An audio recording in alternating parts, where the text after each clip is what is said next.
welcome, welcome. I'm so excited that you're here.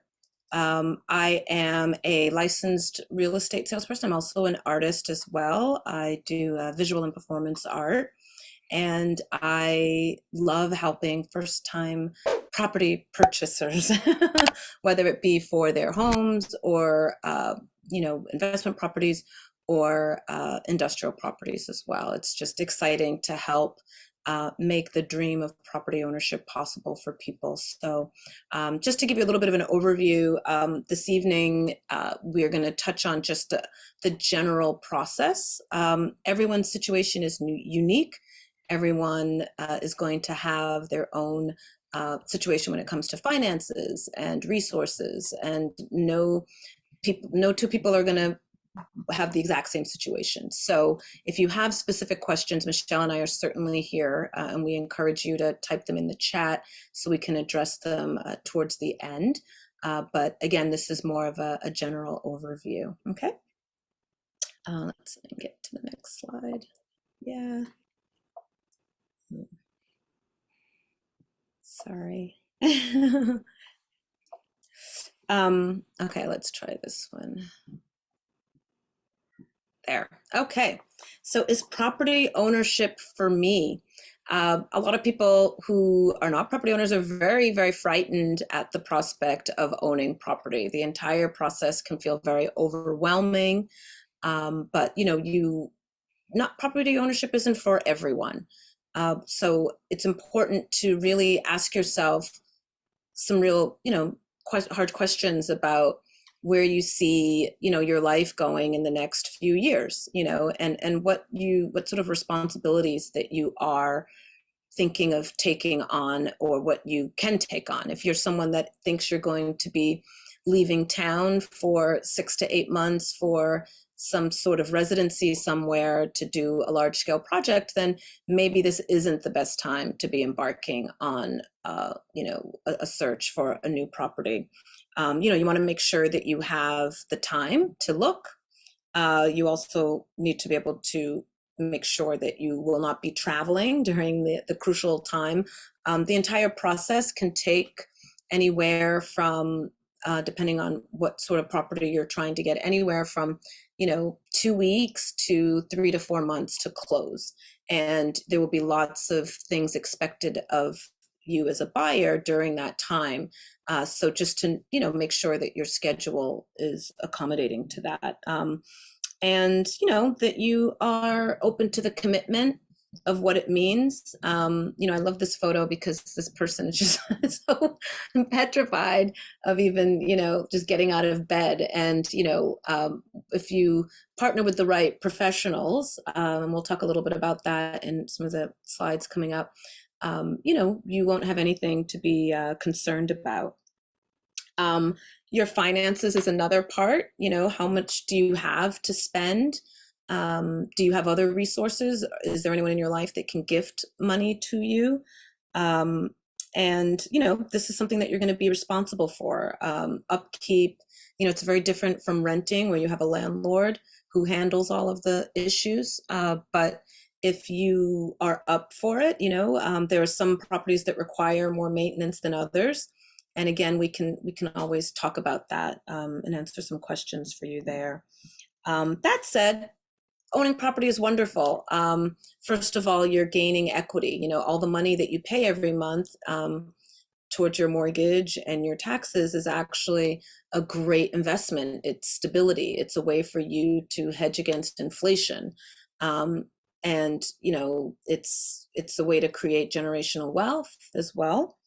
And people do it every day. There's lots of kinds of properties to purchase, and there is a property that could work for you if this is the time and it makes sense for you to do it. Okay. So let's see, let me get to the next slide. So the purchasing process. So this wheel here sort of is 10 steps, sort of walking you through exactly what needs to happen. Okay. The first one is meeting with a local lender. The second one is contacting and choosing your realtor. Both Michelle and I are licensed real estate salespeople.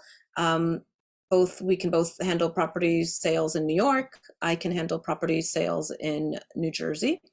You want to identify your housing criteria. You want to then begin your home search. You want to make and negotiate an offer for yourself. You also want to contact your lender, attorney, schedule inspections. You need to satisfy your contract terms. And you also have to prepare for closing. You then get to do a final walkthrough, and then you get to close. And that's the most exciting part. Okay. So, oops, sorry to get us on the next slide. So the first thing we recommend is meeting with a local lender, a recommended local lender. Not all lenders are created equal. If you are a freelance independent artist, there will be lenders that understand the complexity of your finances and will be better able to assist you in making financing possible. And again, Michele and I do have contacts that we could connect you with to help you begin that conversation. There are lots of resources for funds that you may not think of that you can use. And there's also different products that different mortgage professionals will offer. You may be someone who maybe someone left you a lot of money, and that's sort of what's making you even begin to think about the possibility of homeownership. Or maybe you don't have any savings, but you earn a lot. Maybe you just sold some pieces of art and you're sitting on some money and you want to invest it in real estate.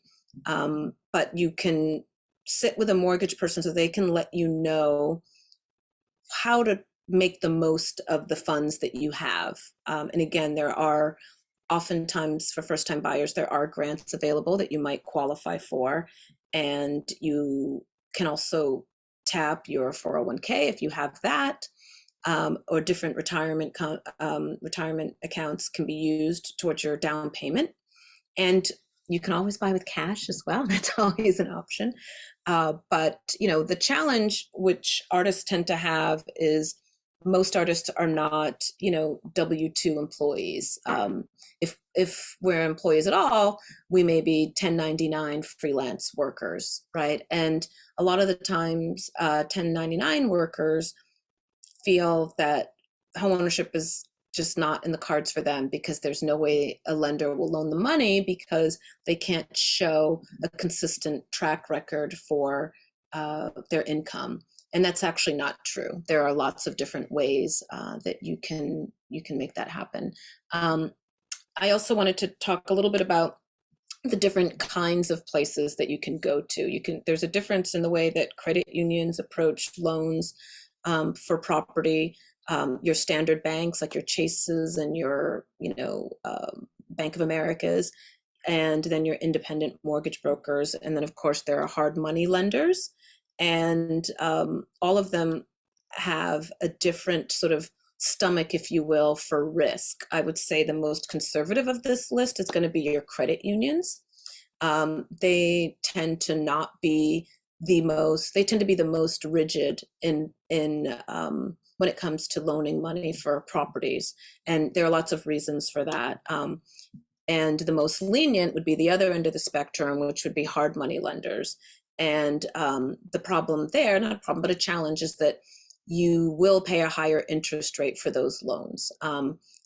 It might make sense, though, if you have assets already, or if your artwork could be considered an asset, or if you plan to, come into some money in a year or two and you're going to be refinancing, or in a few months or something. And again, everyone's situation is specific and very different, so we can get into details about which one is the best for you.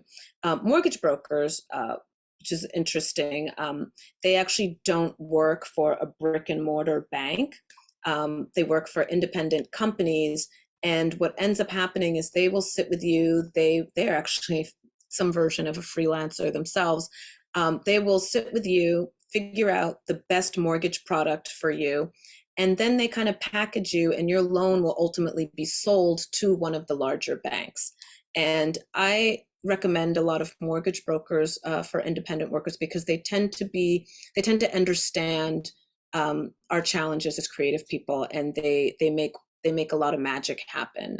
They're able to say, oh, well, this bank is a little less, strict on these things, but this one is not so much. I don't know if anyone's been looking, but right as the pandemic started, the larger banks just straight up were not loaning money to anybody that had a credit score under 700. And, it was Wells Fargo, Chase, Citibank, they just all had that. That was it. You were not getting any money and that was an issue. But if you had a lower score, the mortgage brokers were able to find a product that was more suitable for those lenders, so for those borrowers. Again, if you have questions about this, definitely put them in the chat box, and we can address those. Let's see, go to the next one. Whoops. 2, choose your realtor. As I mentioned, Michelle and I are both realtors, but there are, I believe, 50,000 realtors in New York State that are licensed to sell property, which means you will find someone that you like, that you feel you can work with. But I do recommend that this is the most important person to work with, just when you're picking, and we recommend also that you really work with one real estate agent. It just makes it easier for you because it can get very confusing if you're looking at different properties with different agents. And also, when you commit to working with one agent, you're going to get their attention, and they're going to be able to focus on what your needs are and be able to keep an ear to the ground as new properties come up. And it's a win-win for everyone. But if you are looking at interviewing agents to represent you, these are just some things that you should be thinking about. And I'll just read down the list. The agent who's helping you search for your new space should, one, understand your intended use for the space. If you are someone that needs space for a kiln, which has, its own requirements, or you have lots of pets, or parking is important to you, whatever the things are that you need for that space.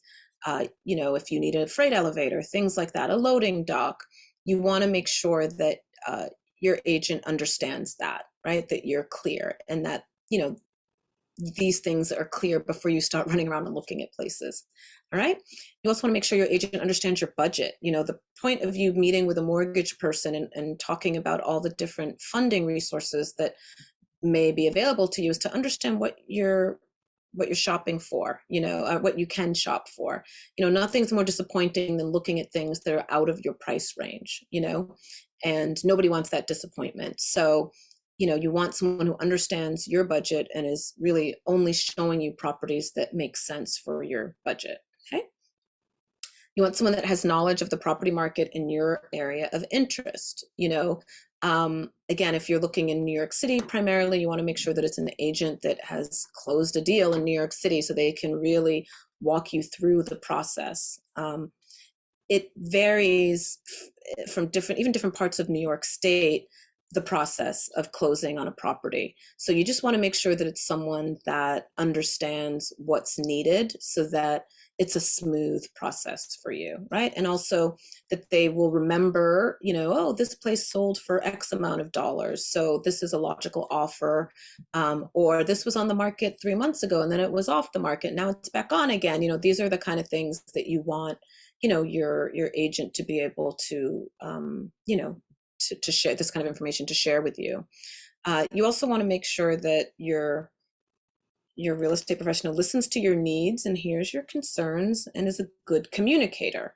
When you see a place and you say, I don't want any ground floor units, or it has to have an elevator, or it has to be near the train, and yet they're continuing to show you places that are not fitting those needs, because as you see places together, you'll start to understand, oh, well, I kind of thought I wanted to be near this train, but I realized that an elevated, the L train going right by my window isn't exactly what I want.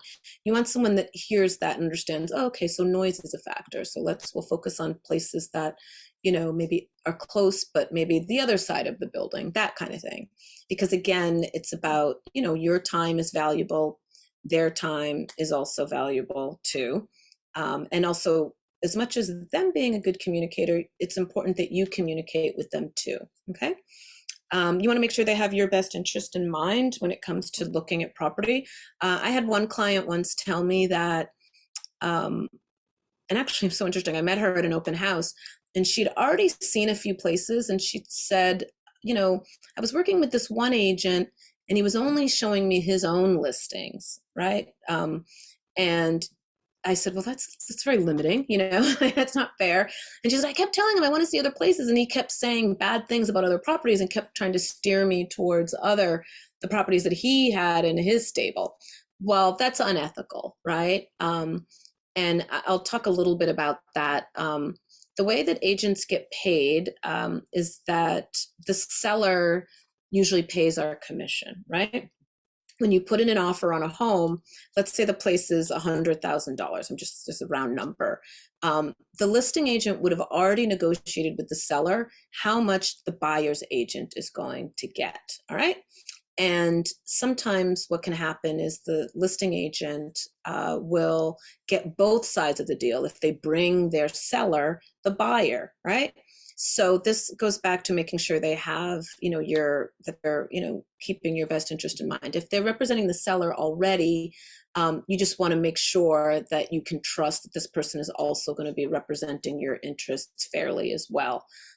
So sometimes agents want both sides of the deal, and they will do anything to make sure that that happens, including not showing someone everything that's available on the market. So that is something to kind of keep an eye out for as you're looking at places. Is this your listing? You should always ask that. And as a matter of fact, they should be disclosing that to you before they even show you the place. That way, you're clear that they're going to be representing both sides of the deal. Okay. Also, your real estate agent should also have partners and resources to make the process easier. Any real estate agent, worth their weight, worth their gold, worth their weight in their salt, whatever the expression is, worth their weight in gold, will have lots of partners that they can recommend to you. We've all closed multiple deals, and we can tell you like, oh gosh, this person was a lifesaver. And we'll talk a little bit more later about the different partners, but from lenders to attorneys, appraisers, inspectors, all of those people, a good real estate agent should be able to help you to build that team, because it takes a team in order to make a successful closing happen. Okay, let's see.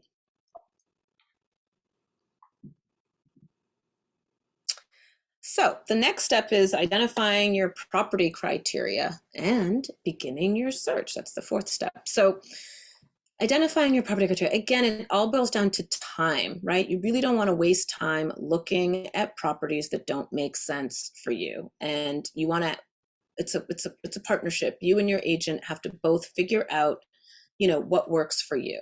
So, at the bottom of the slide here, I've listed out some of the things that you should be thinking about. Location, where do you want to be? You could give them a few different locations, some areas. I always ask my clients, to give me like kind of a grid. If we're talking about Manhattan properties, you want to live above what street or below what street or left or right, just so I can kind of think, oh, okay, we're talking about these areas. Or what are the 3 or 4 neighborhoods that work for you? Are you looking for a space, that is live work? What is the use for the space? Again, are you looking for an art studio? Are you looking for a place to live? Are you looking for just a place to store your art? Like, what are you trying to do with the space, right? And then we can get into zoning, because, if you're looking for a multifamily with the commercial space, and industrial, like, you've got to make sure that you understand that New York City has different zones where, you can only use property for an intended use for its zoning purposes, right? So that's why you wouldn't have like an elementary school next to a power plant, right? It's there's just the way the city is set up, it's zoned. There's commercial zones, there's residential zones, and so forth. Are you looking for multifamily? These are things, are you interested in being a landlord? Are you thinking of living upstairs and having a storefront downstairs and a studio in the back? Like, what are you really thinking? What are you envisioning? Is having an elevator important for you, or stairs? What is it that you want? Some people actually like and enjoy a walk up. There are reasons why a building with stairs, elevators are expensive to maintain, and you have more insurance requirements when you have a building with an elevator in it. And when you'll find with stairs, buildings that don't have elevators, if they're co-ops or condos, your maintenance fees will be a bit lower. And then transportation, how close do you need to be to public transportation? Or do you have a car? Do you bike there?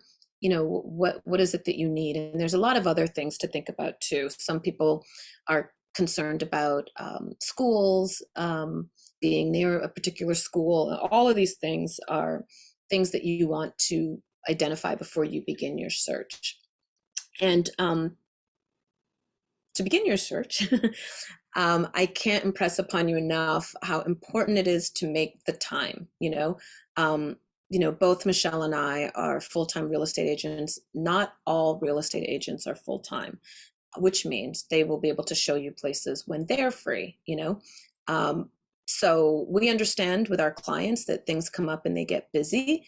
But my first question, well, after asking, have you spoken to a mortgage person, when I talk to a potential client, is what's your timeline? Because that helps me understand how urgent it is. If it's, I needed to move yesterday, I've already given notice where I am. Okay, well, now we've got to really focus. And what is your availability to view properties? Because we can send you listings all the time. We can set you up so that we call it a drip campaign, where you get properties directly to your email as soon as they hit the market. We can also send you a list every week, whatever works for your schedule. But the most important thing is that you're available to sit and go through what you're receiving in your inbox, but also make time to go see the place and experience the space in person. So that's important. So we'll move on to the point 5.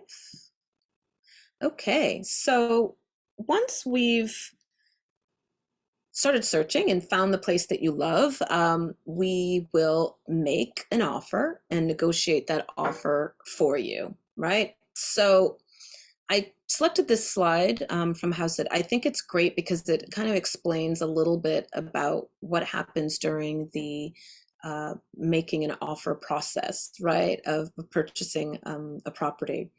The first little sort of, it's not really a parallelogram, but this shape here, negotiating a home price as the seller. So that is for the seller. And then there's negotiating a home price as the buyer. So I would almost combine those two. But what I love about it is it explains sort of what's going through the mind of the seller. So when you look at a property, you fall in love with it, you want to buy it, it's great. And then you say, Retha, this is the one for me. What do we do? Well, the first thing we do is we reach out to the listing agent, and the listing agent will speak to the seller, right?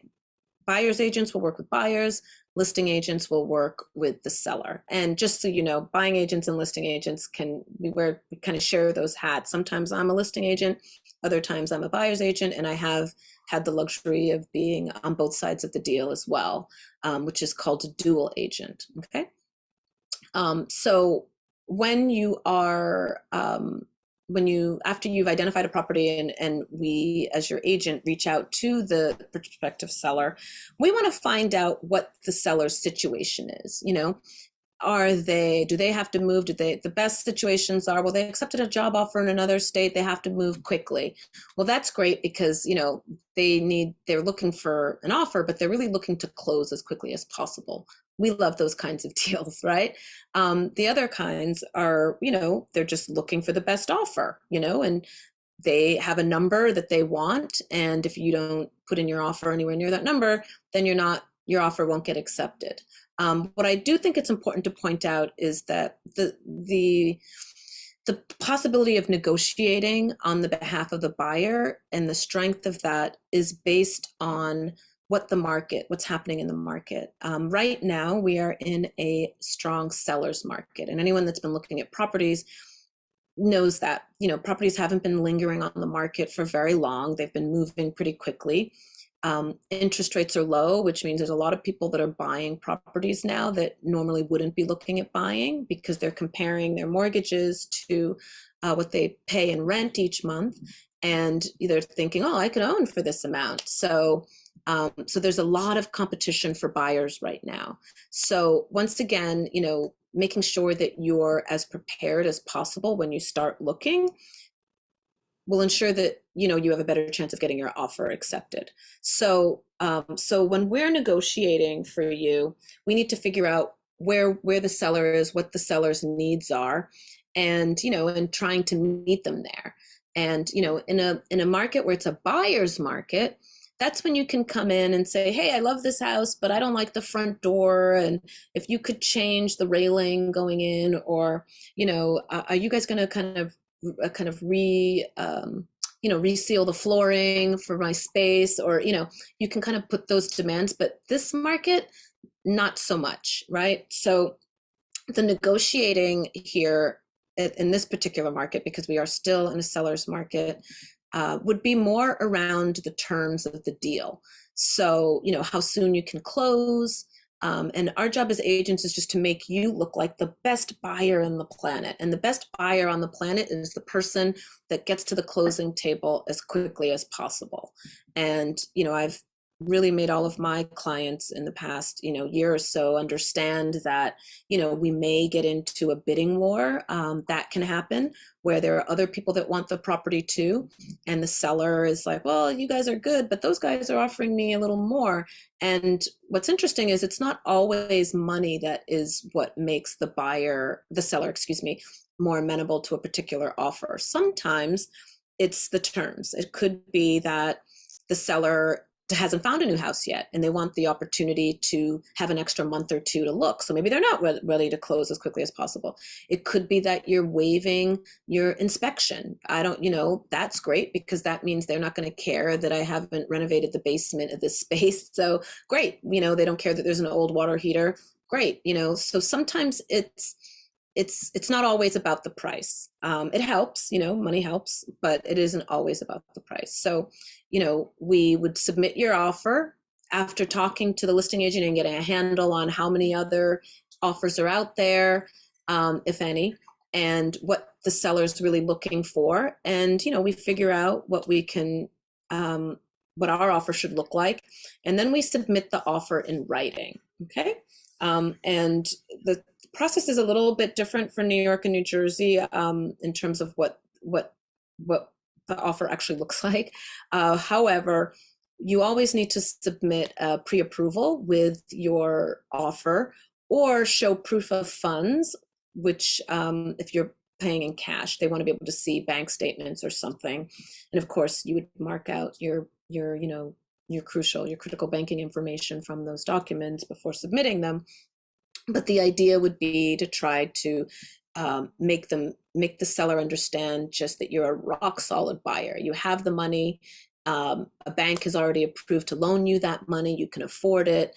And this is the date that you are hoping to close, right? So there you go. That is our, and then once the offer is accepted, we then it's called a contract signing. So they would sign this same document. So the offer actually looks like a purchase agreement, and it has all these different provisions in it that protect you as the buyer, that sort of let the seller know what you're offering, what your terms are, when you plan to close, what kind of financing you're going to be using to purchase the property, if any at all. And if they sign that, then you are officially under contract. Okay. And that's when, we get our other team players involved. So this slide, hopefully you guys recognize this. It's from The Wizard of Oz. And I think it's pretty safe to say most of us have seen this movie. I use this image because I had an attorney explain it to me in a way where she said, the home purchase process is kind of like, think about Dorothy and the Wizard of Oz. She is in some state of confusion about who she is and where she wants to go. And then she decides that she wants to become a homeowner, not a homeowner, excuse me. She decides that she wants to go home. Like she ends up in this, fantasy place, but she's trying to get back home, right? So let's say the home, she's trying to get home. Let's say she's trying to buy a home, right? She's trying to purchase a property, like, but she encounters all of these different characters along the way that all have unique attributes that help her get home, right?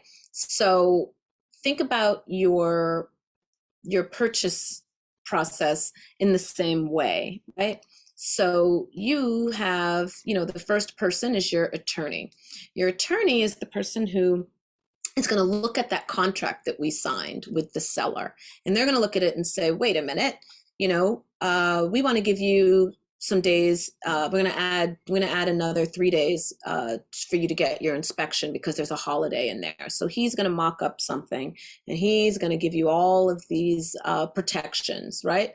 Who's going to hold your down payment? What happens if the seller doesn't do what they're supposed to do? What happens if you don't do, what you're supposed to do in the deal? So the attorney is crucial now. So you've got your real estate agent and your mortgage person that you've already identified earlier on. Now you're moving, since your offer was accepted, you need to have an attorney. You can purchase without an attorney, but this is a big purchase. I wouldn't really recommend that for someone, especially that's a first-time home buyer, and if they don't have a law degree, or first-time property purchaser. But you can buy a place without an attorney, but I actually would not recommend that. Okay. Next person is the inspector. So part of your offer will say that you have so many days in order to inspect the particular property. Sometimes with co-ops and condos, you actually don't have to inspect the property, because the idea is that you're in a larger building, and the building is the board actually and the management company are running the building. So you don't really have to check the roof and the foundation in the way that you would for a single family or multifamily house, right? A multi-unit co-op or condo, you may not have those same concerns. No one can tell you that you can't have an inspector, but you may not have to. And oftentimes it's sort of, people are like, oh, why do you do that when it's a co-op or a condo?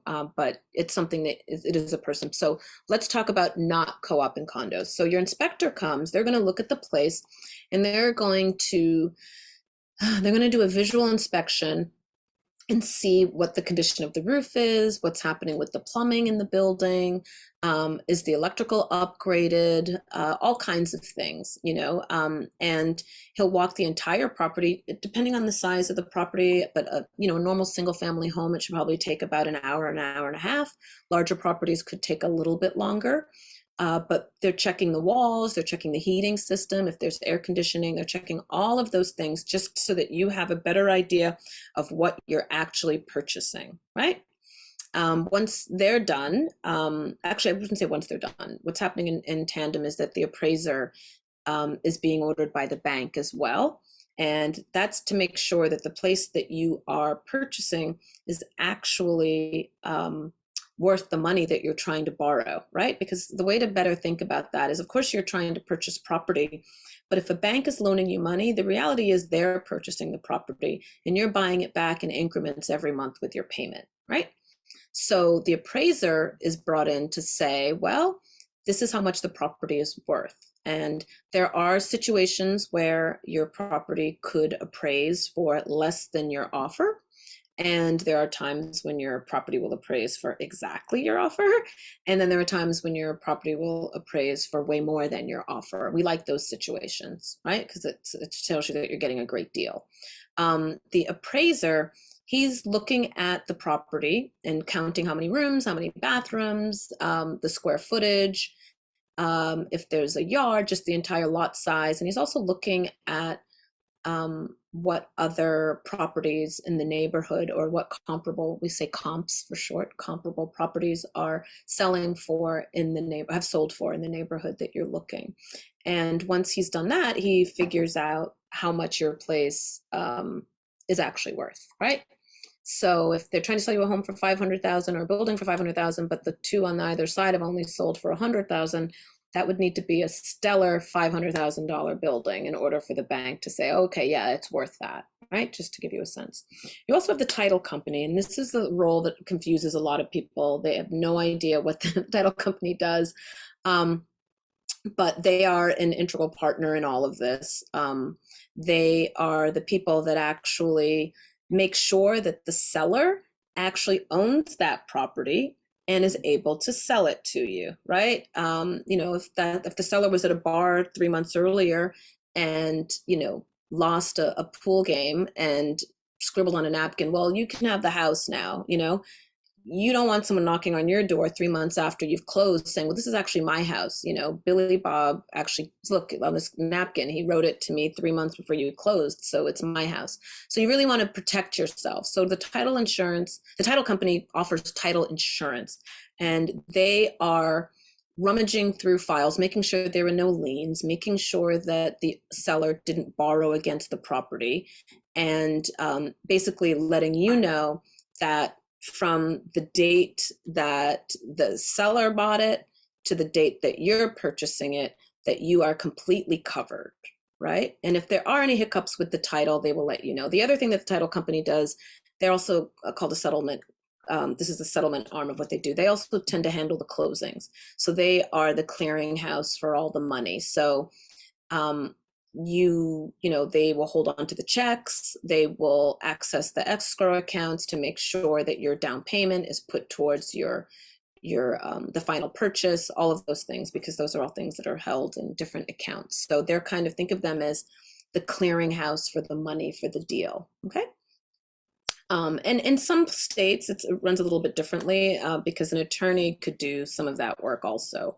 And the other thing to keep in mind, if you're paying cash and you're waiving the inspection of the property, that also would take out a couple of these players too. But either way, you have a ragtag crew that's going to help you get to the closing table, right?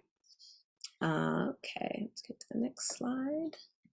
Okay, so once you've done all of your stuff, your job is to satisfy your contract terms. So if you are telling them that you're going to close within a certain amount of days, you have to do that, right?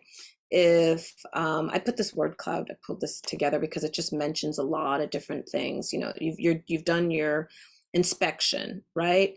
You have the other thing also I meant to mention with the inspection is one of the ways that you can actually get out of a contract, and this is important to know, is that if there are serious issues with any of the things, right? One of the most important things if you're getting financing for a home is your attorney will make sure that there's language in your contract that says that it's contingent on a mortgage.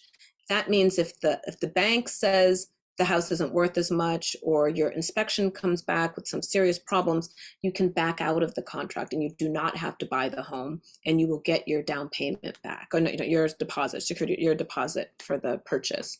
So,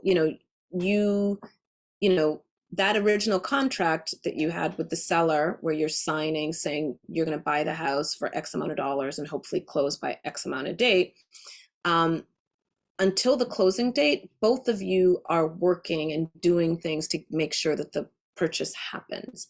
So your job is getting the inspection, making sure the bank has everything they need, right? Making sure that your money is there. If you are using some of retirement money, or your uncle said he was going to gift you money, like your job is to line up all of those things and make sure that you're doing your part as you're moving towards closing. Okay. And if you have any questions about this, definitely put them in the chat because, again, every contractor is going to be different. It's going to be different based on the property. And so there will be different terms. 8. Okay. So now we're preparing for closing. And if you guys remembered, I mentioned, that the title company and the mortgage company are both kind of working separately and making things happen. So this particular slide, I'll just sort of walk you guys through it. So you've got the contract signed, right? The mortgage company, right? They are focusing on your loan application, making sure that you're providing statements and your whatever tax forms they're requiring, whatever you need, your credit history. There will be some guidance from them about not making any large purchases between then and closing. If you do have to, you're going to have to provide paperwork explaining why you made that purchase and what it was for. They will submit your loan to underwriting for approval, right? And then they will ask you for some more documents because, like I said earlier, it can take a few months to close. So those documents that you provided at the beginning of the process may not be valid towards the end of the process anymore. You have to get new ones. We get bank statements every month, every 30 days. So they're going to ask you for updated statements towards the end. So while the mortgage company is working on all of this, right, and they're going to wait for the appraisal report to come in, all of those things, the title company is also working, right? They're doing title search, right? They're issuing the title insurance. They are just making sure that all of this, that the seller's right to sell the property is there, right? Because if the seller doesn't have the right to sell the property, then there is no deal, right? Because again, the title company, they're the ones that are releasing the funds at closing, right, to everyone. So they're making sure that the seller gets his money and that the bank is delivering their money and so forth, right? So your file gets processed after the title insurance is issued. Depending on where you are, they may require a survey on the property, depending on what you're buying. Because again, they want to make sure there are no encroachments from neighbors and so forth. And then they set a closing date, right? And everyone's excited about the closing date, right? So they set the closing date and let's say your closing date is on a Wednesday. You would have and schedule your final walkthrough. Now, the final walkthrough is an opportunity for you it's not a time for you to add new things. So if you didn't notice it 3 months ago, it's not really the time to kind of bring it up if the seller can prove, well, hey, that carpet was there then, or, it was the same windows then. Why is it a problem now? The seller is protected in that respect. However, if there was a flood in the apartment or the space, or if if they've knocked down trees or that were in the backyard that you were expecting to still be there, or if something that the seller said he would fix has not been fixed, you would point that out. So the final walkthrough is very important because that's where you're really holding the seller accountable for things that they said they were going to do to the space before you sign on the dotted line and complete the closing. So you're checking your appliances. What you can do, you can walk the space yourself with the agent, your buyer's agent. But if there were some construction issues or some serious work that the seller said they would do, and you need a professional to come in and confirm those things, you can have a contractor come in, or actually for a little money, the inspector will come back. I think original, like an inspection is usually about between $400 and $600. They would come back for a final inspection for you. Again, just to confirm that all of the things that the seller was supposed to do were done. But usually the final walkthrough is scheduled anywhere from like 24 to 48 hours before the closing, right? That way, there's some time for things. There's enough time for some things to get addressed, but not so much time. You don't want to do your final walkthrough, 2 weeks before closing. That's because anything could happen in 2 weeks, right? And closing day, yay, everybody loves closing day. Closing day is when you show up. The title company and your attorney will have set up the location. Sometimes it's at a real estate office. Other times it might be at the title company's office. It could be at your attorney's office. It could also be at the property. That's something that's been happening since COVID. And you are handed lots of documents. It depends, again, if you're using a mortgage to purchase the property, you'll have a lot more paperwork than you will if you pay cash, right? But the idea basically is for you to assume ownership of the place. If you're purchasing a co-op, just to be very clear, you're not getting a deed. You're actually purchasing shares of a corporation, so you're going to get a share certificate. If you're purchasing real property, you're going to have a deed. And so what happens that day is all the signatures are collected. The seller would either be present, or what's been happening a lot during COVID is that the seller has signed the documents already, and they're presented to you. They've been FedExed to the title company, and then the title company will present them to you. And then a deed needs to be filed with the county. And then you'll get your deed in the mail after, maybe sometimes it depends on the municipality, but sometimes it could take anywhere from 2 to 3 weeks, or a couple months sometimes, before you actually get your deed in the mail. So I always tell people, like, when you move, just look for that, because you don't want to miss that. I know a lot of us don't check our mailboxes as often as we used to, because we all get email. But yes, important to look for that. But the closing day is very exciting because it's your property now, And I guess that's it.